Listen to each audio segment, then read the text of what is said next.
ইহুদিরা কি খুব শীঘ্রই আল আকসা মসজিদ ভেঙে ফেলবে? কেন ইহুদিরা আল আকসা মসজিদ ভেঙে ফেলতে চায়? থার্ড টেম্পল কি?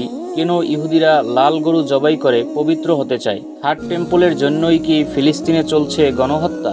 এই বিষয়গুলো সম্পর্কে আজকের ভিডিওতে আলোচনা করব ইনশাআল্লাহ।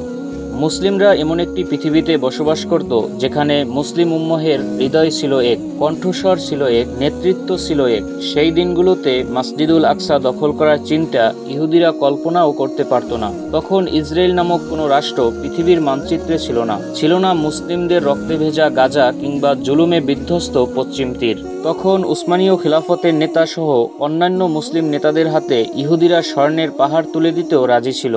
কিন্তু মুসলিম শাসকগণ বলেছিল, ফিলিস্তিনের 1 ইঞ্চি মাটিও বিক্রি করব না। ধীরে ধীরে সেই মুসলিম শাসকদের যুগ শেষ হয়। ইহুদিদের ষড়যন্ত্রে মুসলিমদের ঐক্য নষ্ট হয়ে যায়।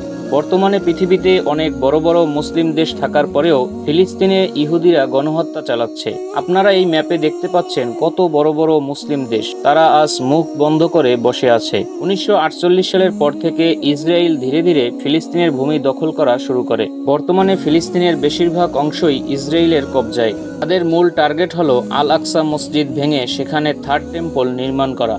থার্ড টেম্পল কি?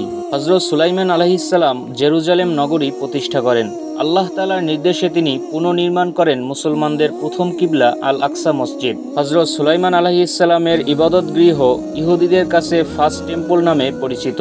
খ্রিস্টপূর্ব 586 অব্দে বেবিলনের রাজা ফার্স্ট টেম্পল ধ্বংস করে ফেলে।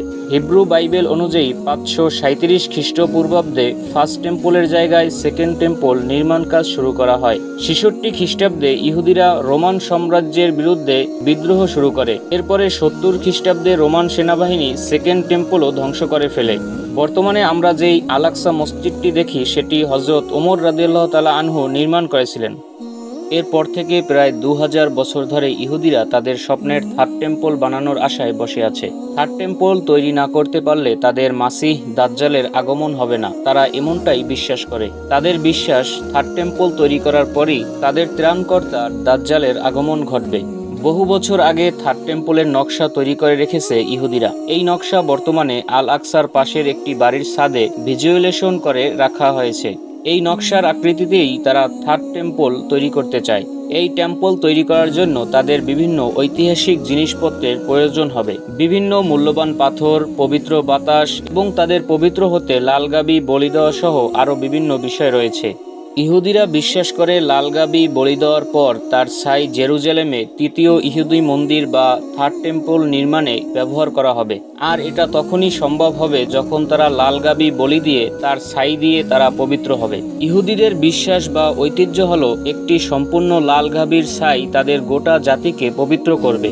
আর এই আত্মশুদ্ধি অনুষ্ঠানের মাধ্যমেই তারা জেরুজালেমে একটি থার্ড টেম্পল বা তৃতীয় মন্দির তৈরি করতে সক্ষম হবে। থার্ড টেম্পলের জন্যই কি ফিলিস্তিনে চলছে গণহত্যা? তাদের টেম্পল তৈরি ও লাল গরু পুড়িয়ে ছাই করে পবিত্র হওয়ার জন্য তারা 2টি সংগঠন তৈরি করেছে। তার মধ্যে একটি হলো টেম্পল ইনস্টিটিউট এবং অন্যটি হলো বনে ইসরাইল। এই 2টি সংগঠন তাদের জন্য কাজ করে যাচ্ছে। ইসরায়েল সরকার তাদের সব রকমের সহযোগিতা করছে। আন্তর্জাতিক গণমাধ্যমগুলোতে শোনা যাচ্ছে ইসরায়েলের কাছে বর্তমানে 5টি লাল গাভী আছে। ইসরায়েল চাচ্ছে খুব শীঘ্রই লাল গাভী বলি দিয়ে থার্ড টেম্পলের নির্মাণ কাজ শুরু করতে। ফিলিস্তিনের মুসলমানদের এবং মসজিদুল আকসাকে রক্ষা করতে সকল মুসলিম দেশগুলোকে ঐক্যবদ্ধ হয়ে এগিয়ে আসতে হবে। আমরা দোয়া করি আল্লাহ তাআলা পৃথিবীর সকল মুসলিম দেশগুলোকে কাঁধে কাঁধ মিলিয়ে ফিলিস্তিনের মুসলমানদের এবং মসজিদুল আকসাকে রক্ষা করার জন্য যুদ্ধ করার তৌফিক দান করুক।